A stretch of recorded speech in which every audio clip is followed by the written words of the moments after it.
You ever heard of this fruit? It's called durian fruit. You ever heard of that, Will? Yes, I have. Really? I am Asian. Well, that's true. But hey, man, I wasn't suggesting. I heard. No, I wasn't. I never tried it, but I heard it really smells very bad. Or it has a strong smell. I shouldn't say bad. Some people love this It's very strong. Very strong. It's a very strong smell. Yeah. But you enjoy it or you don't enjoy it? It depends. Okay, that sounds like no.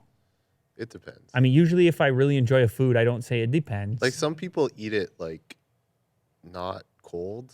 It's just straight up, room temperature, and it's a funk.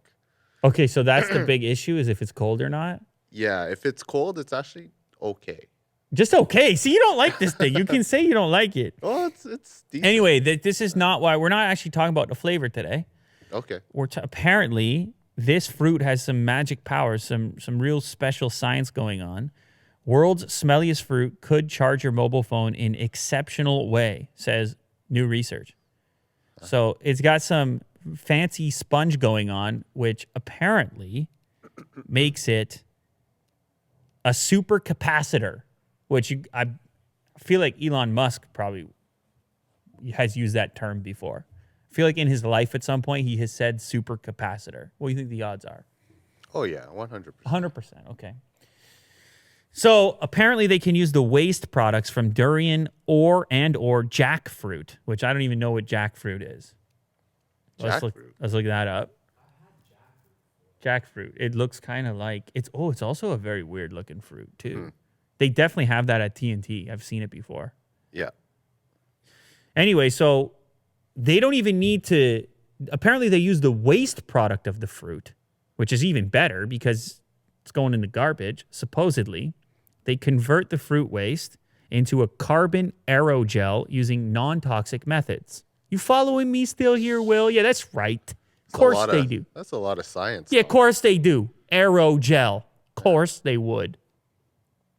Then the fruit-derived aerogels are turned into electrodes, which are tested for their energy storage properties. Then you get the super fast charging. Durian and jackfruit electrodes demonstrate outstanding performance, making them a green, low-cost energy solution for charging phones, laptops, and tablets. See how that works? Isn't that easy? Yeah. What do we do with all these? Save the planet. What do we do with all these batteries? That's how easy it was. Yeah. This is via goodnewsnetwork.org.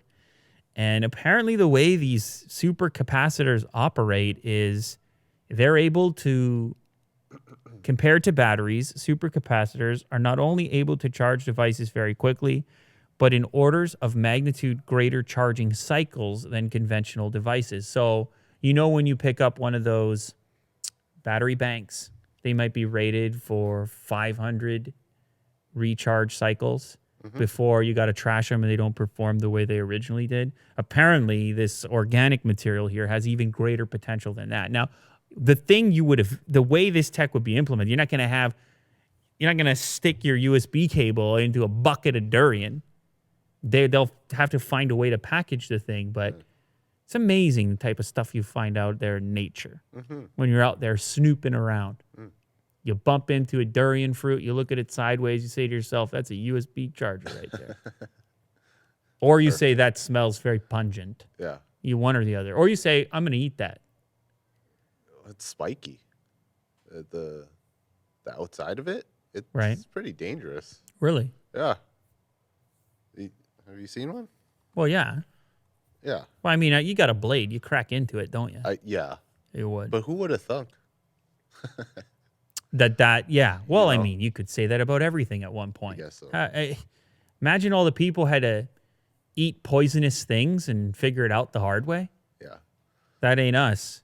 We're soft. Cow's milk is. We're soft. We're eating toast upstairs, sir. Yeah. Off the fancy Japanese toaster. So we don't have to mess with those spikes. Nonetheless, I don't know. There's more details in the article. It sounds kind of interesting.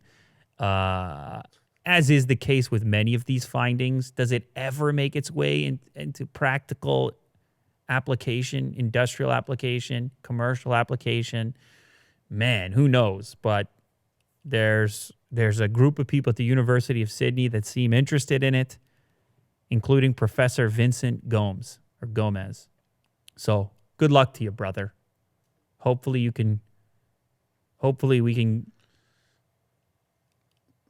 make Greta happy. Oh, Greta would love You know? this. Greta would love this. Yeah.